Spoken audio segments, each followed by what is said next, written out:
सबको जय मसीह की, प्रभु आशीष दे। आइए एक बार फिर से हम प्रभु के चरणों में ऑनलाइन के माध्यम से, इस चैनल के माध्यम से हम प्रभु के संदेश को लेकर आए हैं। इस समय वचन में जाने से पहले आइए अपने आँखों को बंद करें और प्रार्थना करें। पवित्र पवित्र पवित्र पवित्र सेनाओं के यहोवा परमेश्वर, प्रभु इब्राहिम, इसहाक और याकूब के परमेश्वर, आपकी प्यार, आपकी दया, आपके अनुग्रह और आपकी कृपा और दया के लिए हम धन्यवाद करते हैं प्रभु परमेश्वर। हे स्वामी, राजाओं के राजा मेरे परमेश्वर, मांगने से बढ़कर देने वाला प्रभु, आपका धन्यवाद हो। इस रविवार आपने फिर से हमें अपने चरणों में लेकर आया है और प्रभु परमेश्वर, आपके प्रिय लोगों के लिए प्रभु एक अच्छा योजना आपने दिया प्रभु कि हम इस चैनल के माध्यम से तेरे सुसंदेश को तेरे प्रियजनों तक पहुंचा सकें।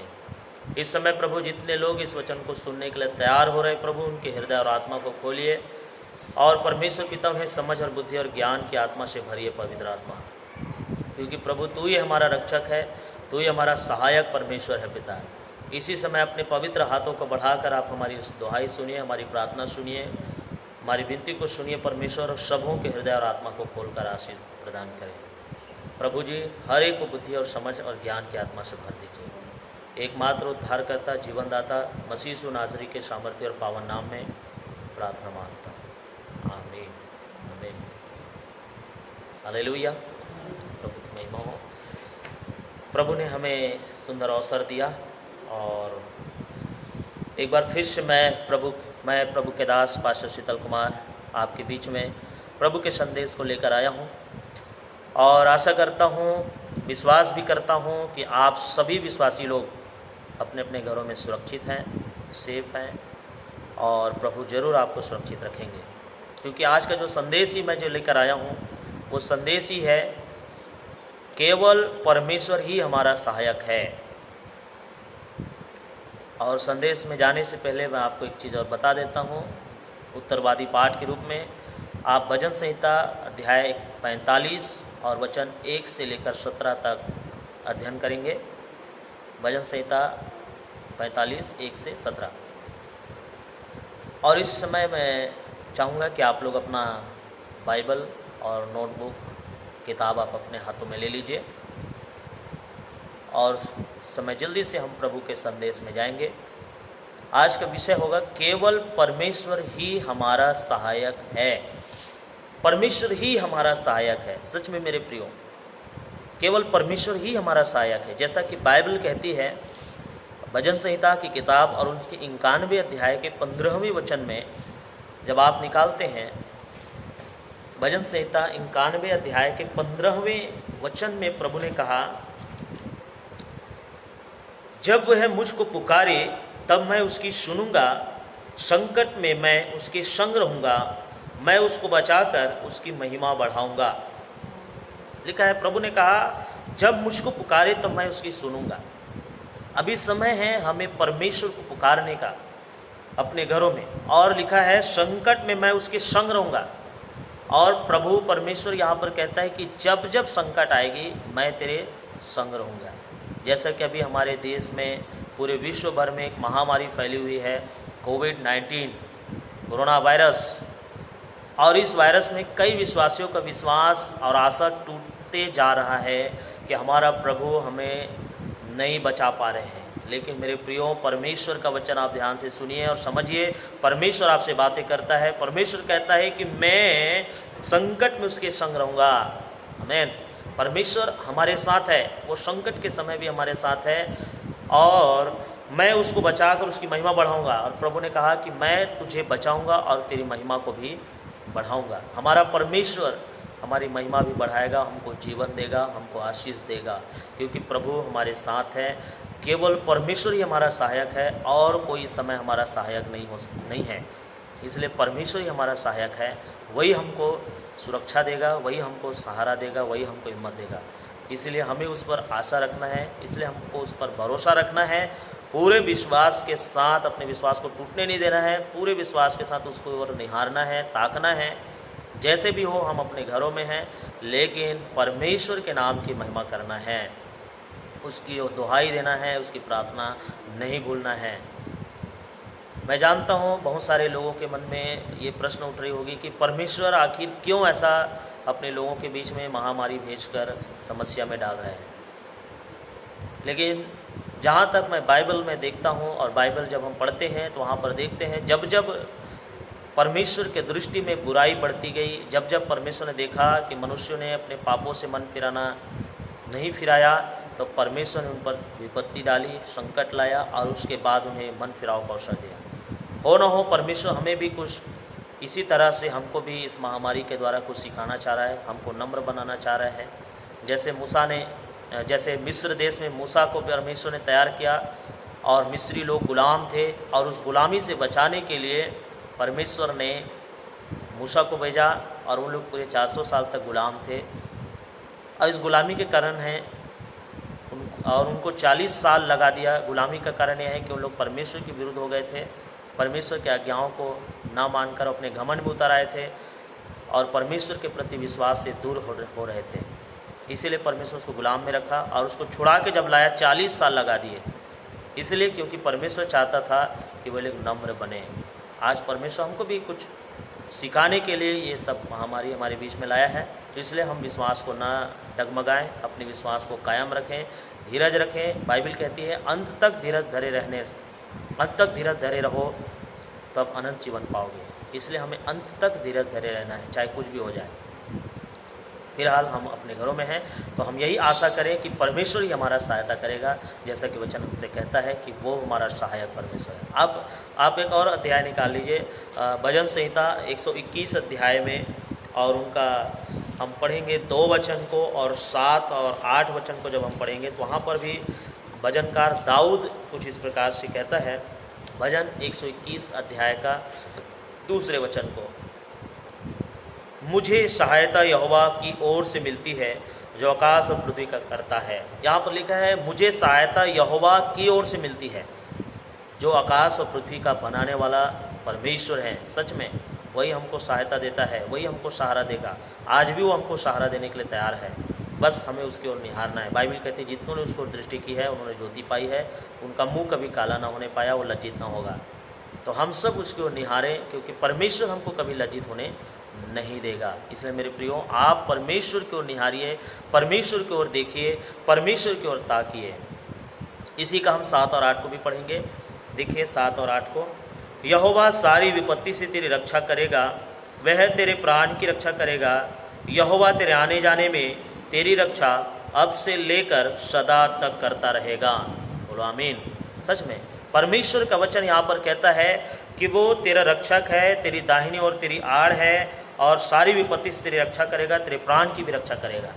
मेरे प्रियो, परमेश्वर हमारा रक्षक है, वो हमारे प्राण की भी रक्षा करेगा। अभी कोई कामकाज नहीं है, सबों की आर्थिक स्थिति गड़बड़ा चुकी है और हम सब सोच रहे हैं कि आगे भविष्य में ऐसा ही हाल रहा तो हम क्या करेंगे, कैसे रहेंगे, क्या खाएंगे, क्या पिएंगे।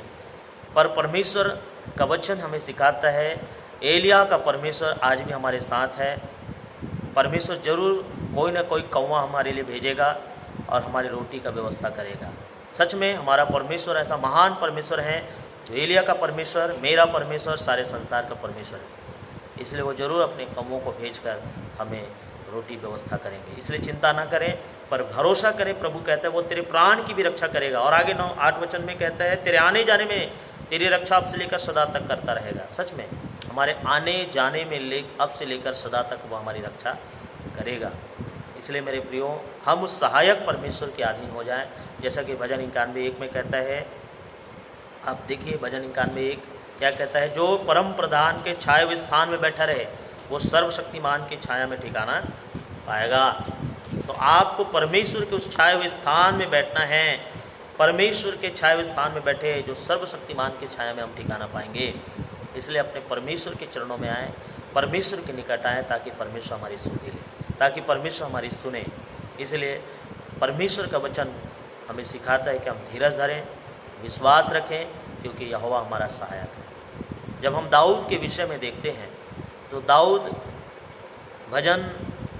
याशाया 38वें अध्याय के 14वें वचन में कुछ इस प्रकार से वो प्रार्थना करता है। जब यशायाह की किताब और उसके 38वें अध्याय के और उसके 14वें वचन को जब हम देखते हैं तो वहाँ पर दाऊद कुछ इस प्रकार से प्रार्थना कर रहा है, मैं सूपा बेने या सारस के समान च्यूं च्यूं करता, मैं पिंडुक के समान विलाप करता हूँ, मेरी आँखें ऊपर देखते देखते पथरा गई है।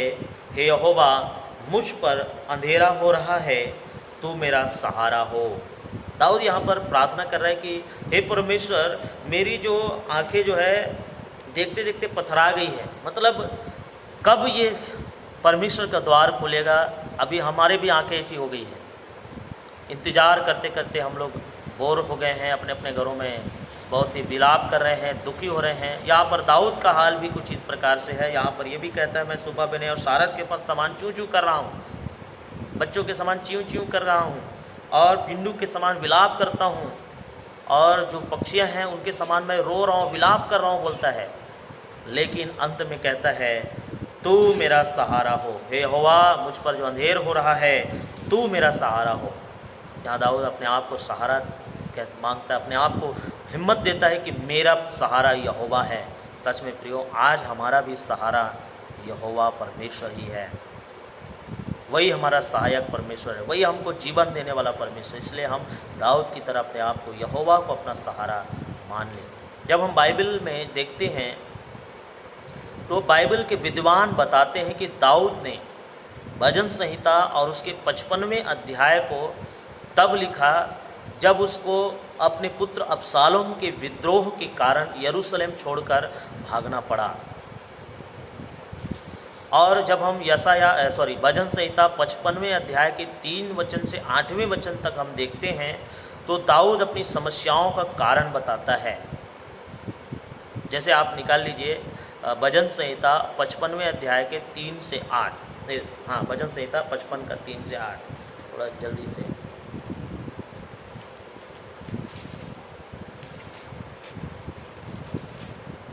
वहाँ पर लिखा है, क्योंकि शत्रु कोलाहल और दुष्ट उपद्रव कर रहे हैं, वे मुझ पर दोषारोपण करते हैं, क्रोध में आकर सताते हैं। मेरा मन भीतर ही भीतर संकट में है और मृत्यु का भय मुझ में समा गया है। भय और कंपकपी ने मुझे पकड़ लिया है और भय के कारण मेरे रोए खड़े हो गए हैं। तब मैंने कहा, भला होता कि मेरे कबूतर के से पंख होते तो मैं उड़ जाता और विश्राम पाता। देखो, फिर तो मैं उड़ते उड़ते दूर निकल जाता और जंगल में बसेरा लेता। मैं प्रचंड बयार और आंधी के झोंके से बचकर किसी शरण स्थान में भाग जाता। देखिए, यहाँ पर दाऊद वचन 3 में बता रहा है, अपनी समस्याओं का कारण बता रहा है और उस पर अन्याय हो रहा है, उसके चरित्र पर भी सवाल उठाए जा रहे हैं और उस पर इस प्रकार से दोष लगाया जा रहा था कि वह उसका सामना नहीं कर पा रहा था।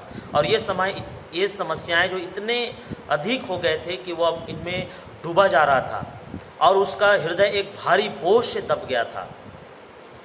जैसे अबशालोम और जो उसके साथ विद्रोह में शामिल थे, विशेष करके अहीतोफेल ने अपने आप को दाऊद के विरुद्ध कर दिया। अबशालोम और अहीतोफेल ने अपने आप को दाऊद के विरुद्ध कर दिया और दाऊद को उसके सिंहासन से भगाने के लिए उसके शत्रुओं के साथ मिल गया और उन्होंने दाऊद पर पाप का आरोप लगाया। उन्होंने दाऊद के प्रति अपने व्यवहार को सही बताया और दाऊद पर गलत कार्य का आरोप लगा दिया और इस तरीके से उस पर आरोप पे आरोप लगाए जा रहे थे। इसीलिए वो टूटकर इस वचन को कहता है कि शत्रु कोलाहल और दुष्ट उपद्रव कर रहे हैं, वे मुझ पर दोषारोपण करते हैं और क्रोध में आकर सताते हैं। भजन संहिता 55 का 3 में पढ़ा। तो सच में दाऊद काफ़ी व्याकुल हो चुका था अपनी समस्याओं को लेकर। जैसे आज हम अपने घरों में बैठे बैठे व्याकुल हो रहे हैं, दुखी हो रहे हैं, पर ऐसे दुख के समय में भी जब दाऊद के ऊपर ऐसा आरोप लगाया जा रहा था, फिर भी दाऊद क्या करता है, क्या कहता है? जब आप निकालेंगे यशायाह 13 का 8, तो दाऊद ने कहा, मेरा मन भीतर ही भीतर संकट में है। और संकट का शब्द उसी एक शब्द के समानार्थ में है जिसका प्रयोग यशायाह 13:8 में लिखा गया है। जैसे क्या बोल रहा है दाऊद अपने आप में, क्या बोल रहा है यशायाह 13:8 में? निकालिए थोड़ा सा।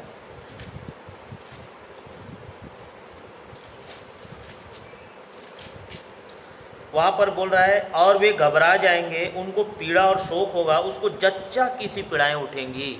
जच्चा की सी, जैसे जच्चा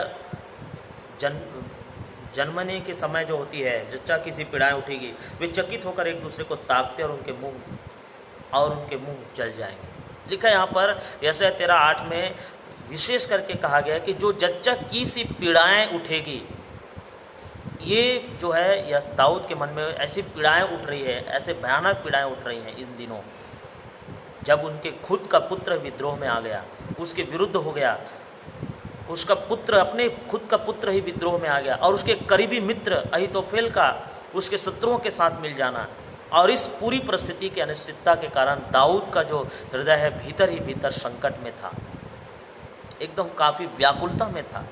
आज हम लोग भी घरों में बैठ के व्याकुल फीलिंग कर रहे हैं, अपने आप में काफ़ी दुख महसूस कर रहे हैं, लेकिन परमेश्वर कहता है इस समय दाऊद के समान हमको सीखना है। इस परिस्थिति में भी दाऊद ने क्या कहा, किस प्रकार वो उत्तर दे रहा है मालूम है? आप देखिए, उसने विलाप करने या सिसकने से प्रत्युत्तर नहीं दिया, वो रोना गाना नहीं किया, पर उसने क्या किया, अब बड़े बोझ के साथ प्रभु से विनती की, बड़े बोझ के साथ परमेश्वर से प्रार्थना की, विनती किया। जैसे हम यशायाह 55 भजन संहिता 55 और उसका 1-2 में पढ़ते हैं। देखिए क्या विनती की, भजन 55:1-2, चलो पढ़ दो तो कोई पढ़ दो।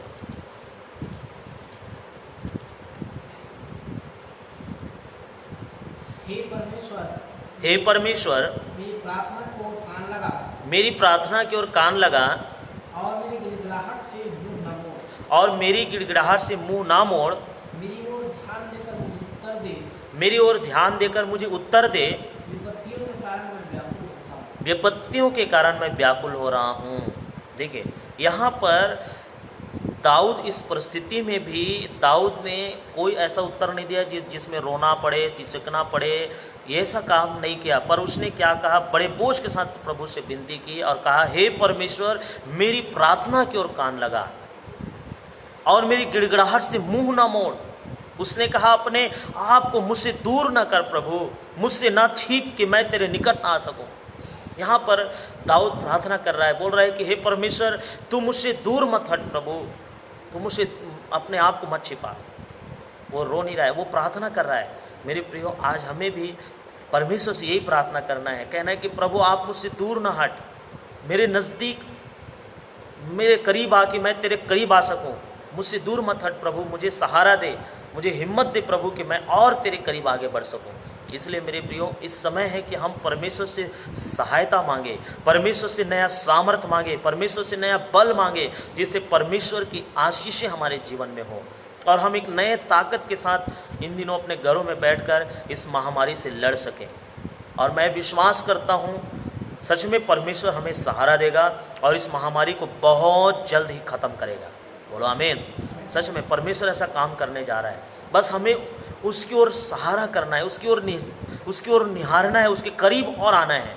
जितना हो सके हम परमेश्वर के करीब आएँ, परमेश्वर को निहारें, परमेश्वर की ओर ध्यान करें। जब आप और मैं परमेश्वर की दुहाई देंगे, परमेश्वर को निहारेंगे, सच में वो हमारा खुदा, वो हमारा परमेश्वर हमारी सुधि लेगा, हमें सहारा देगा, जैसा हमने अभी बीते वचनों में पढ़ा। सच में मेरे प्रियो, आज हमको यही सहारा रखना है, हमें परमेश्वर पूरा पूरा भरोसा रखना है। जैसा हम यिर्मयाह 17वें अध्याय के 5वें वचन से 8वें वचन तक जब हम देखते हैं, तो यहाँ पर यिर्मयाह भविष्यद्वक्ता कुछ इस प्रकार से बोलता है। आप 17वें अध्याय के 5वें वचन से 8वें वचन तक यहाँ पर लिखा है, यहोवा यूँ कहता है, श्रापित है वह पुरुष जो मनुष्य पर भरोसा रखता है। हालेलुया। यहोवा यूँ कहता है कि श्रापित है वो पुरुष जो पुरुष पर, मनुष्य पर भरोसा रखता है और उसका सहारा लेता है, जिसका मन यहोवा से भटक जाता है। देखिए, श्रापित है वो पुरुष जो मनुष्य का सहारा लेता है और जिसका मन परमेश्वर से भटक जा रहा है। आज हम लोग कई बार सहारे के लिए हम किसी इंसान पर डिपेंड कर रहे हैं, लेकिन नहीं, आपका सहारा यहोवा होना चाहिए, हमारा परमेश्वर होना चाहिए।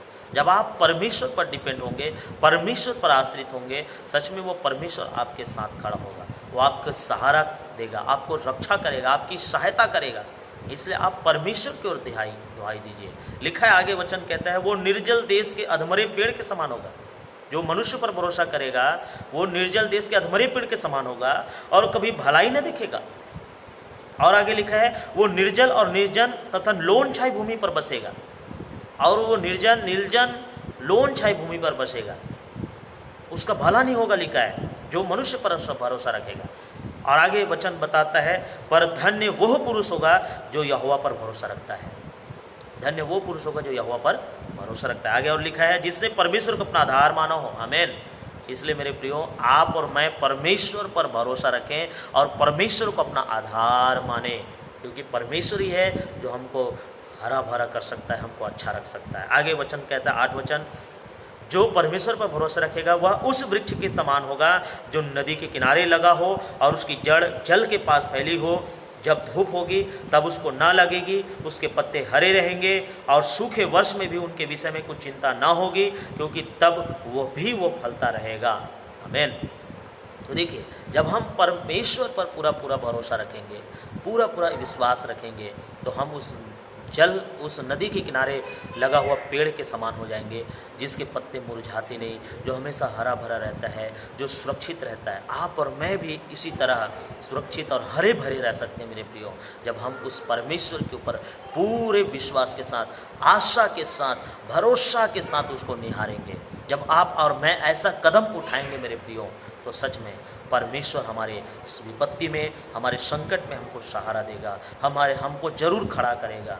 इसलिए आप और मैं विश्वास के साथ, बड़े आशा के साथ हम परमेश्वर को निहारते रहें और प्रार्थना करते रहें। जैसा कि हम आगे जब देखते हैं, वचन हमें सिखाता है कि जो परमेश्वर पर भरोसा रखता है वही उस पेड़ के समान होगा जो नदी के किनारे लगा है, और जो हरे भरे रहेंगे, अपने ऋतु में फलेंगे, फूलेंगे और उसको किसी भी बात की चिंता नहीं होगी। प्रिय मित्रों, आपको भी आपके प्रियजन गलत लग सकते हैं या गलत समझ सकते हैं और आपको त्याग सकते हैं, आपको गलत भी लग सकते हैं। आपके अपने माता पिता या आपके अपने बच्चे, आप किसी भी दूसरे की ओर सहायता के लिए ना ताकें, मगर अपना बोझ यहोवा पर डाल दे, वो तुझे संभालेगा, वो धर्मी को कभी टलने नहीं देगा। जैसा कि वचन में लिखा है, भजन संहिता 55 का 22, वहाँ पर लिखा है, अब देखिए भजन 55 का 22, चलिए कोई पढ़ देंगे। परमेश्वर हमें कहता है कि हम किसी की ओर न ताकें, अपने मित्रों, अपने दोस्तों, किसी की तरफ हम न ताकें, हमें परमेश्वर की ओर ताकना है, क्योंकि परमेश्वर का वचन क्या बोल रहा है? अपना बोझ यहोवा पर डाल दे, या अपना बोझ यहोवा पर डाल दे, वो तुझे संभालेगा, वो धर्मी को कभी टलने नहीं देगा। आमीन। सच में मेरे प्रियो, आपको और मुझे हताश निराश नहीं होना है कि मुझे कौन सहारा देगा, मेरे साथ कौन खड़ा होगा, मैं कैसे आगे बढ़ूंगा, कैसे मैं आशीष पाऊंगा। पर यहाँ पर वचन कहता है आप परमेश्वर का सहारा लेना। वही परमेश्वर है जो अपना बोझ उसी पर डालना, अपना सारा दुख उसी पर डालना, क्योंकि वही परमेश्वर है जो तुझको संभालेगा और कभी तुझको टलने नहीं देगा, तुझे नाश होने नहीं देगा। इसलिए आप बड़े विश्वास के साथ, बड़े आशा के साथ परमेश्वर पर भरोसा करके उसकी ओर सहायता के लिए पुकारें, उसकी निहारें, उसको धन्यवाद करें कि हे खुदा, आ मेरे प्रभु, मेरे साथ, मेरे जीवन में आ, मेरे हृदय में आ, मेरे अंतरात्मा में आ। और जब इस तरीके से आप परमेश्वर को दुहाई देंगे, उस परमेश्वर को पुकारेंगे, उस परमेश्वर को निहारेंगे, मेरे प्रियो, सचमुच में हमारा परमेश्वर हमारे साथ खड़ा होगा, हमको जीवन देगा, हमको आशीष देगा, हमको सहारा देगा। वो परमेश्वर हमारे लिए तत्पर है, हमारे लिए खड़ा हुआ है। इसलिए हम परमेश्वर को निहारें, हम परमेश्वर की ओर ताकें, ताकि परमेश्वर हमको सुने, परमेश्वर हमारी सहायता करे। क्योंकि मैं एक बार फिर कहना चाहूँगा कि हमारा परमेश्वर कभी हमको नाश होने नहीं देगा। वो परमेश्वर ज़रूर हमें इस महामारी से बचाएगा और बहुत ही जल्द हम अपने परमेश्वर के भवन में होंगे। कहो आमीन। और निरंतर इस बात के लिए आप प्रार्थना करते रहिए ताकि परमेश्वर इस महामारी से सारे लोगों को बचा लें और सब लोग अपने अपने गुनाहों से, अपने पापों से पश्चाताप करें और प्रभु यीशु मसीह के सामने घुटने टेकें, ताकि सारा ये महामारी रोग जल्द से जल्द ख़त्म हो जाए और हम सब प्रभु के नाम की महिमा कर सकें। इसलिए सारी बातों में हम आदर महिमा जलाल प्रभु को देते हुए ये सारा वचन को तेरे प्रभु के हाथ में सौंपते हुए प्रभु के हाथ में सौंपते हुए आप सब से मैं अलविदा चाहूँगा। और आज के संदेश इतना ही है। प्रभु आप सबों को इन सारे वचनों के द्वारा बहुतायत की आशीष दें, क्योंकि हमारा परमेश्वर जरूर हमारे साथ खड़ा है। हमें बस उसकी ओर निहारना है, हमें उसकी ओर ताकना है। तो आइए इस समय हम अपनी आंखों को बंद करें और प्रार्थना करें। प्रभु परमेश्वर, आपकी महान प्रेम, दया, अनुग्रह, कृपा के लिए धन्यवाद। आपने प्रभु इस जगत से ऐसा प्यार किया, अपना इकलौता पुत्र दिया प्रभु, ताकि जो कोई भी उस पर विश्वास कर रहेगा वह नाश न होगा पर जीवन पाएंगे। आज इस समय प्रभु हमारा विश्वास में कई प्रकार से प्रश्न उठ रहे हैं, कई प्रकार की दुविधाएं हैं, कई प्रकार की बातें हैं प्रभु। तमाम बातों में आप हमारी रक्षा कीजिए। हम जानते हैं प्रभु आप हमारे लिए ज़रूर एक नए आशीष को लेकर तैयार रखे हैं प्रभु, क्योंकि तेरा वचन में हमने पढ़ा है कि तुम्हारे मन में जो नहीं आया, तुम्हारे विचार में जो नहीं आया, तुम्हारे सोच में नहीं आया, जो तुमने सोचा नहीं, जो तुमने देखा नहीं, वही बातें हैं जो मैंने तुम्हारे लिए तैयार करके रखा है। जो परमेश्वर से प्यार करते हैं उनके लिए सब बातें तैयार करके आपने रखा है प्रभु। आपके इस महान प्यार के लिए मैं हृदय से धन्यवाद करता हूँ। और सच में प्रभु हम जल्द से जल्द तेरे भवन में होंगे, यही आशा के साथ प्रार्थना मांगता हूँ प्रभु। ये वचन तेरे प्रियजनों के साथ बहुतायत से हो। ये वचन केवल सुनने वाला ही नहीं पर सुनकर चलने वाला बन जाए प्रभु। ऐसी आशीष को उंडेल पिता परमेश्वर आप मेरी दुहाई सुन प्रभु। अब सारी बातों में तेरे पावन, मीठे और मधुर नामों को धन्यवाद करते हुए प्रार्थना प्रिय प्रभु यीशु मसीह के नाम से मांगता हूँ। सुन और दया से कबूल कर। सब लोग कहें आमीन। तो प्रभु आप सबों को आशीष दें। आइए इस समय जो बीमार हैं उनके लिए मैं इस समय प्रार्थना में जाऊँगा, और आप बड़े विश्वास के साथ अपने सीने पर आप हाथ रखें। जरूर परमेश्वर आपको स्पर्श करेंगे। इस समय मैं परमेश्वर के भवन में, परमेश्वर की वेदी में हूँ, और उसी वेदी से होकर मैं आपके लिए दुआ कर रहा हूँ। इसलिए आप विश्वास रखें, खुदा आपको बहुतायत की आशीष देने जा रहा है। आइए इस समय अपने आंखें बंद करें और सीनों पर हाथ रखें। जहाँ जहाँ तकलीफ है आप हाथ रखें। प्रेमी, अनुग्रहकारी, जीवित परमेश्वर, आदर, महिमा, स्तुति, धन्यवाद के योग्य मेरे प्यारे परमेश्वर, एक बार फिर से तेरा हृदय से धन्यवाद करते हुए प्रार्थना करता हूँ प्रभु। जितने बीमार हैं, दुखी हैं, अपने घरों में हैं, पीड़ित हैं प्रभु, और पिता काफ़ी वेदना में है, विलाप कर रहे प्रभु कि मैं कब तेरे भवन जाऊँ, उन सबको नई बल, नई ताकत, नई सांत्वना दे प्रभु। और जितने बीमार हैं उनको सबको चंगाई की और छुटकारे की और आशीष की मैं कामना करता हूँ प्रभु यीशु के नाम से। अब तेरा सामर्थ्य उतर अपने पाए प्रभु यीशु के नाम से। छू लीजिए पवित्र आत्मा, एक एक को छू लीजिए पवित्र आत्मा। अब तेरा सामर्थ्य उनके जीवन में उतरने पाए। चिन्ह और अद्भुत काम केवल प्रभु यीशु के नाम से होने पाए प्रभु। तेरे कोड़े खाने से, तेरे लहू बहाने से, तेरे दुख उठाने से हमको शिफा मिली है। अभी इसी घड़ी तेरे प्रियजनों को छुटकारे की और चंगाई की घोषणा करता हूँ प्रभु जी।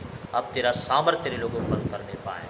हे स्वामी, बड़े विश्वास के साथ जो सुन रहे देख रहे प्रभु, उनकी सुधि लीजिए, उनकी रक्षा कीजिए, उन्हें उनके प्राणदयात्मक रक्षा कीजिए प्रभु। इस समय सारा आदर, महिमा, जलाल आपको देते हुए प्रार्थना मसीह यीशु नासरी के नाम से मांगता हूँ। सुन और दया से कबूल कर, आमीन।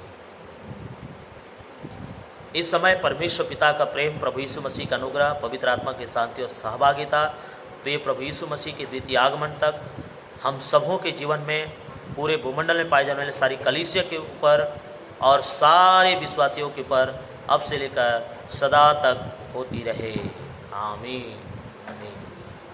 सबको जय मसीह की। God bless you. प्रभु आप सबको और भी बहुत आशीष दें। इन्हीं बातों के साथ आपसे विदा लेता हूँ। मुझे भी काफ़ी याद आ रहा है और काफ़ी सुना सुना लग रहा है। प्रभु आप सबों को आशीष दे। जल्द से जल्द हम प्रभु भवन में। धन्यवाद। यीशु के नाम की महिमा। आमीन। जय मसीह।